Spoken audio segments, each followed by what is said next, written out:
What's the meaning of center spread?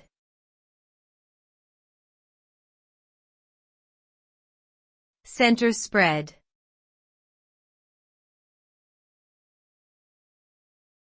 Center spread.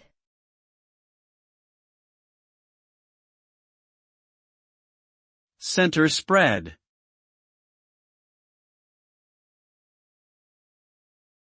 Center spread.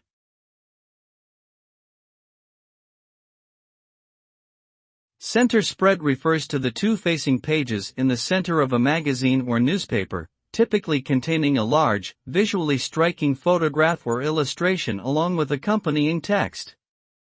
This placement is meant to capture the reader's attention and engage them with a significant or noteworthy feature, story, or topic.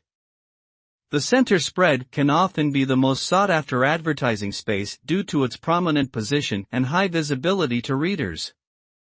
It is therefore an important aspect of publication layout and design.